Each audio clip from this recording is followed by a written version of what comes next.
ঘরে থাকা উপকরণ দিয়ে রাজমা বানালে যে এত টেস্টি হতে পারে আপনারা রেসিপিটি না দেখলে বিশ্বাসই করতে পারবেন না।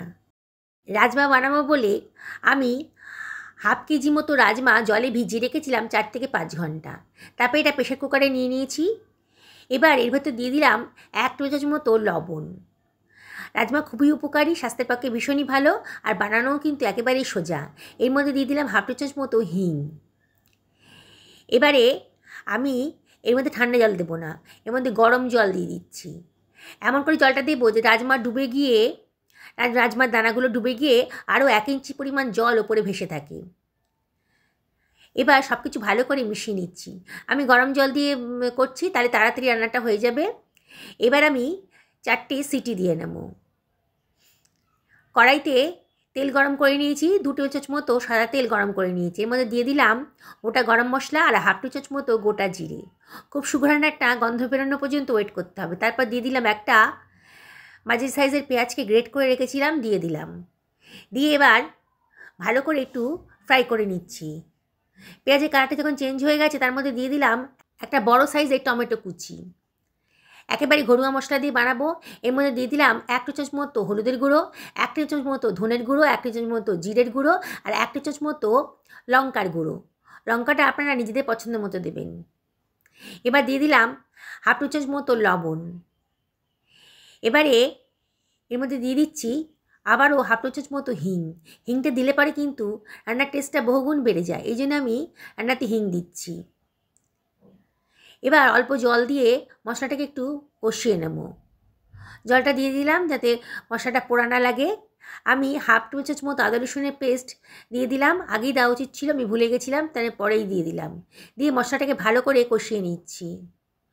খুব ভালো করে কষাচ্ছি। দেখুন মশলার গা থেকে কিন্তু তেল বেরিয়ে এসছে, আর মশলার কালারটাও চেঞ্জ হয়ে গেছে, টমেটোগুলো একেবারেই গলে গেছে। এবারে আমি এর ভেতর দিয়ে দিচ্ছি সেদ্ধ করে রাখা রাজমাটা। আমি 4টে সিটি দিয়েছিলাম রাজমাতে, আরও 10 মিনিট আমি এটা রেস্টে রেখেছিলাম। কারণ পেপারটা একেবারে বেরিয়ে গেছে প্রেসার কুকার থেকে, তখন আমি রাজমাটাকে বার করে এখানে দিয়ে দিলাম। কড়াইতে দিয়ে দিলাম, জল সহই দিলাম, দিয়ে সব কিছু ভালো করে মিশিয়ে নিচ্ছি। বানানোটা একেবারেই সোজা, আর এটা খেতে কিন্তু সত্যি দুর্ধর্ষ। লুচি, রুটি, পরোটার সাথে, এমনকি ভাতের সাথেও কিন্তু দারুণ খেতে লাগে। 10 মিনিট মিডিয়াম টু হাই ফ্লেমে এটাকে ফুটিয়ে নেব, যাতে গ্রেভির যে স্বাদটা সেটা রাজমার মধ্যে ভালো মতো ঢুকে যায়। দেখুন আমার গ্রেভিটাও কিন্তু অনেকটা শুকিয়ে এসেছে।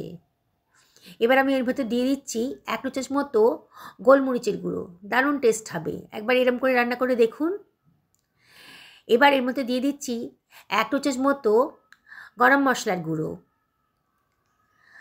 আর এর ভেতর দিয়ে দিচ্ছি হাফ টেবিল চামচ মতো ভাজা মশলা, ধনে, জিরে, শুকনো লঙ্কা আর দারচিনি রোস্ট করে একটুখানি গ্রাইন্ড করে নিয়েছিলাম। একটু ধনেপাতা কুচি আর কাঁচা লঙ্কা চেরা দিয়ে দিলাম। গ্যাসের ফ্লেমটা একেবারে লো করে দিয়েছি। একটুখানি কসুরি মেথিও হাতে ডলে দিয়ে দিলাম। দারুণ টেস্টি হবে।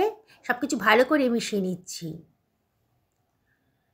বন্ধুরা দেখলেন তো কত সহজেই এই উত্তরপ্রদেশের একটা রান্না তৈরি হয়ে গেল। আবার ঢাকা দিয়ে রাখলাম মিনিট 4-5 জন্যে রেস্টে। আমার কিন্তু হয়ে গেছে। বন্ধুরা রেসিপিটা ভালো লাগলে একটা লাইক করে দেবেন, সবার সাথে শেয়ার করবেন, আর কমেন্ট করে জানাবেন কেমন লাগলো আপনাদের। যারা আজকে আমার চ্যানেলে প্রথম, তাদেরকে রিকোয়েস্ট করব আমার চ্যানেলটা সাবস্ক্রাইব করার জন্যে। ফেসবুক থেকে যারা দেখছেন তাদের রিকোয়েস্ট করব আমার পেজটা ফলো করার জন্যে।